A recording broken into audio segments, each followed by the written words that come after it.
Olá, pessoal do Dominantes Online. Hoje nós vamos fazer uma aula de física e a gente vai continuar essa matéria de eletrodinâmica, né? A gente viu um pouco sobre a primeira e segunda lei de Ohm na aula anterior, que foi a introdução à eletrodinâmica, e agora nós vamos falar sobre circuitos em série e em paralelo.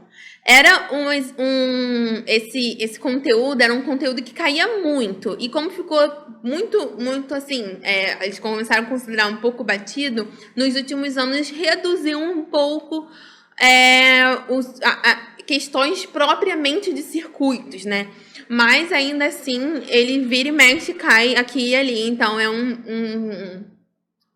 bem importante a gente lembrar, né? Então, o circuito, às vezes a gente tem muita dificuldade, então é importante a gente primeiro entender o que é o circuito em série, o que é um circuito em paralelo, para que na próxima aula a gente vê esses circuitos mistos, que são os dois misturados, beleza?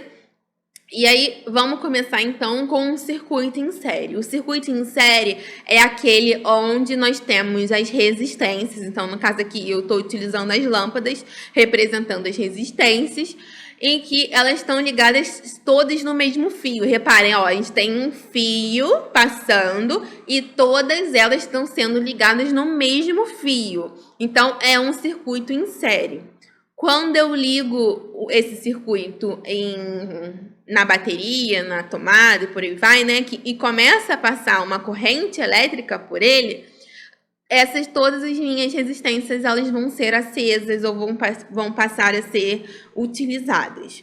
E com isso nós temos, né? Vamos representar esse circuito através disso aqui, né? Que é o que a gente mais está acostumado a ver. Então aqui, como tem 3 lâmpadas, eu representei o R1, o R2 e o R3.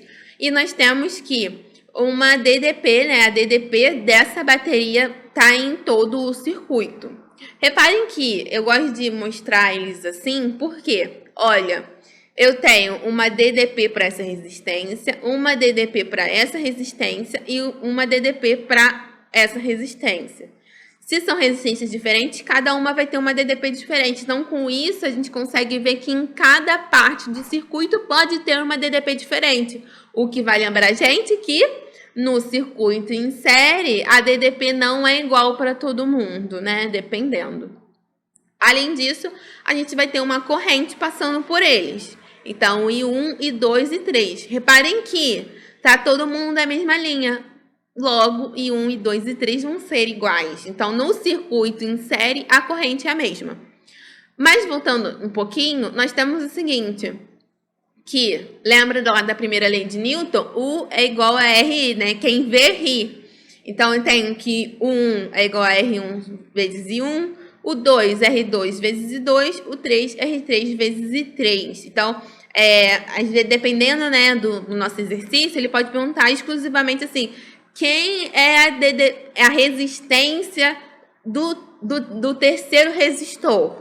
Então, a gente vai poder encontrar através dessa equação. Claro que a gente vai ter que olhar para todo o circuito, provavelmente para encontrar tudo, né? Mas, quando a gente tem um circuito em série, a gente tem o quê? A gente tem algumas propriedades. Então, como a gente falou, a DDP, cada partezinha do circuito tem a sua. Então, se a gente somar cada uma das partezinhas, nós vamos ter que a DDP total do circuito é a soma da DDP de cada uma das partezinhas, né? A voltagem.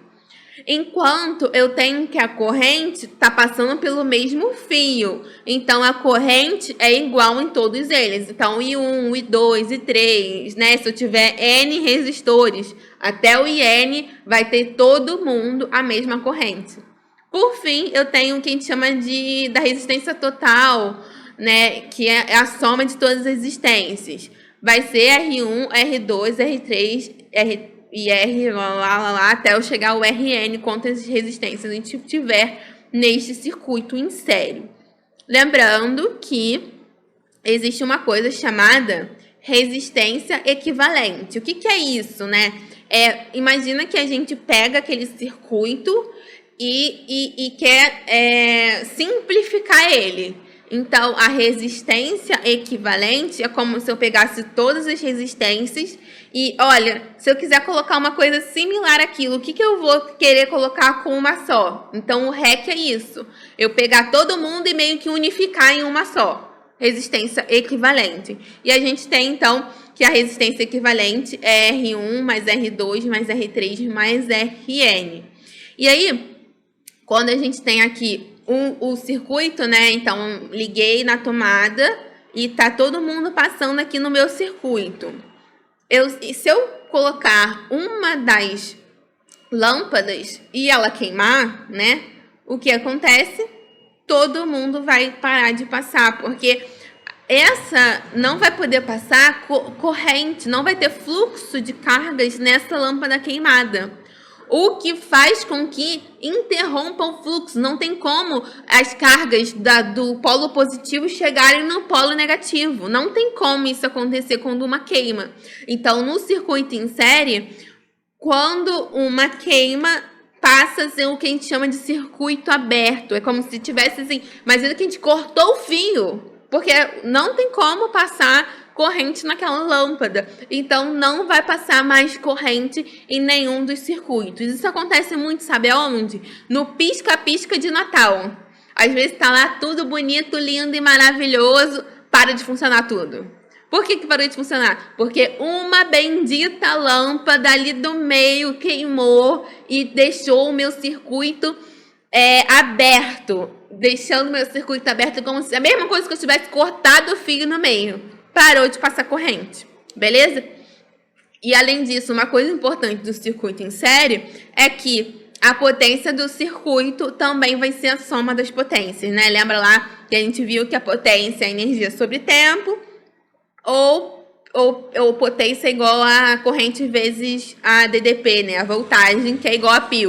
Então, toda vez que a gente quiser calcular a potência total do meu circuito, ou se você quiser falar com potência equivalente, a gente vai ter que somar a potência de cada um dos resistores, beleza? Então, aqui a gente viu o circuito em série. O outro circuito, né, que a gente vai ver é o circuito em paralelo. Reparem que antes era uma linha e todo mundo era ligado nessa mesma linha. Todas as resistências estavam nessa linha. Mas aqui no circuito em paralelo, ó, reparem que aqui tem como se fosse um ponto, né? E aí divide, né? Então aqui a gente chama de nó, tá? Então toda vez que tiver alguma coisa do tipo, a gente vai chamar esse pontinho aqui de nó. Então eu tive um nó aqui, e aí fluiu uma parte da corrente para cá e outra parte da corrente para cá. Beleza? Tudo tranquilo? E aí, quando a gente liga, passa a ter corrente nesse meu circuito e as minhas lâmpadas, minhas resistências vão começar a funcionar. De novo, tem como a gente, né, mostrar ele de acordo com representações. Então, eu tenho o meu R1, meu R2, meu R3, eu estou representando 3 resistências, já que eu representei 3 lâmpadas. E eu tenho o seguinte, eu tenho, olha, a DDP dessa parte do circuito é a mesma para todo mundo, olha. Então, aqui a gente já vê um pouco a diferença. Na outra, a gente viu uma DDP que tinha, cada partezinha tinha uma DDP. Nesse caso, não, é umazinha só a diferença de potencial entre um lado e o outro. Então, num circuito em paralelo, a DDP, né, total do sistema é igual a DDP que passa por cada uma das resistências. E, como eu falei, né, antes, a gente vai dividir a corrente. Então, como a gente divide a corrente, a gente vai passar uma corrente em cada um dessas partes do meu circuito. E aí, nós temos as propriedades. Nós temos a DDP, né, total, que vai ser igual. Então, a DDP que passa no resistor 1 é igual a DDP que passa no resistor 2 e é igual a DDP que passa no resistor 3 se eles estiverem conectados em um circuito em paralelo. A corrente total, então, por exemplo, aqui como eu falei para vocês, eu tenho que... Deixa eu colocar aqui uma canetinha. Eu tenho que... Aqui vai passar uma I. Ou seja, eu tenho que a I total vai ser a I1 que está subindo para os outros dois e a I2. Então, eu tenho que a I total é igual a I1 mais I2. Então, assim, se somar a corrente que está passando em cada uma deles, eu vou ter uma corrente total. E, por fim, aqui eu tenho a resistência, né, total, a resistência equivalente, ela vai ser um pouquinho diferente. Em vez da gente somar normalmente, a gente vai somar pelo inverso. Então, eu tenho que 1 dividido pelo REC vai ser 1 dividido por R1, 1 dividido por R2, 1 dividido por R3 e por aí vai. Alguns materiais mostram assim, a resistência a REC para duas resistências. Eu não acho válido a gente mostrar para vocês mais equações do que vocês já têm. Então, assim, se eu sei que 1 sobre REC é igual a 1 sobre R1 mais 1 sobre R2, no caso de duas resistências, a gente vai calcular com isso. Não vou colocar uma equação nova na cabeça de vocês para vocês ficarem mais perdidos e às vezes até errar, né? E ó, lembrei daquela que tem duas, então vou aplicar. Vai aplicar e vai aplicar errado. Então, vamos lembrar só do inverso. 1 sobre REC é igual a 1 sobre R1 mais 1 sobre R2 e até 1 sobre Rn, quantas resistências você tiver, tá? Vai poder calcular, vai sair igual, né, para aquela equação de 2 e para essa daqui. Então, vamos decorar só uma, né? Então, é isso. Esse daqui é o meu circuito em paralelo. De novo, lembrando do meu REC, que é como se eu estivesse colocando uma resistência só no lugar de todas as outras que eu tivesse. Então, é o equivalente, né?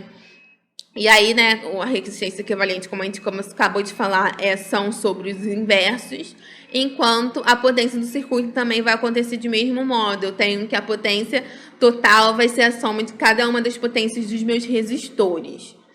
Aqui, de novo, eu vou entrar em um paralelo. Então, se eu tenho três resistores e está passando corrente ali, e uma das lâmpadas queima, isso acontece por quê? Porque ó, a corrente está vindo daqui, então a corrente está aqui. Aí aqui nesse nozinho ela vai se desmembrar. Então eu vou chamar aqui de 1 e vou chamar aqui de 2. Aí quando chegar nesse nó aqui, ela deveria se desmembrar. Só que ela vira e fala assim, opa, o sistema aqui tá fechado, o fio tá cortado, porque aqui tá queimada, né? Como se fosse o fio tivesse cortado.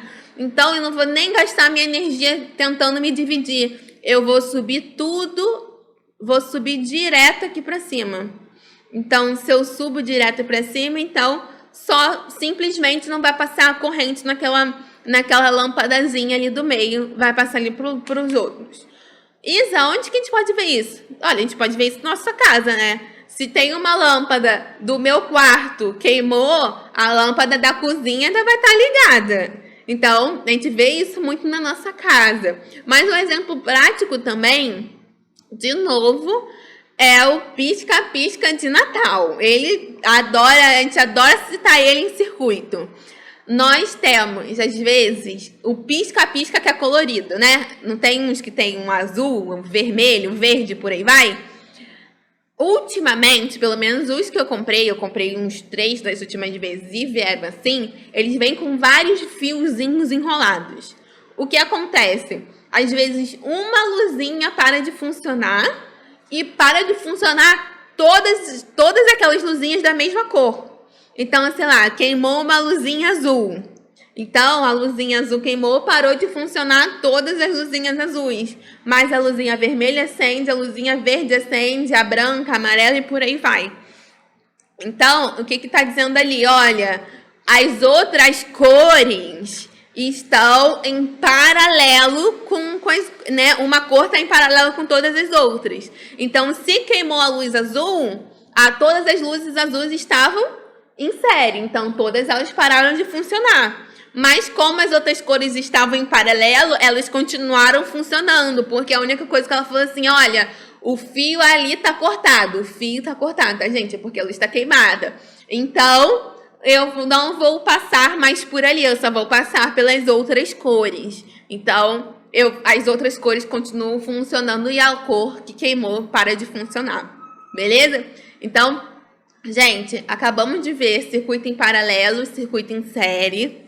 Não esqueçam de ver os exercícios resolvidos na nossa plataforma, porque a próxima aula vai ser sobre circuitos, a combinação desses circuitos, que é o circuito misto. Então, para a gente ver o misto dos dois, a gente primeiro precisa saber bastante não, né? Mas pelo menos saber o que é um circuito em série e o que é um circuito em paralelo, para a gente conseguir resolver aquelas outras questões da próxima aula. Então, entrem lá na nossa plataforma, olhem, deem uma olhada nos exercícios resolvidos e depois bora para a próxima aula. Deixo aqui com vocês uma frase do Samuel Johnson, que ele fala o seguinte: grandes obras são executadas não pela força, mas pela perseverança. Então, perseverem que a gente vai chegar ao nosso objetivo, que é a aprovação. Muito obrigada, bons estudos e até a próxima aula.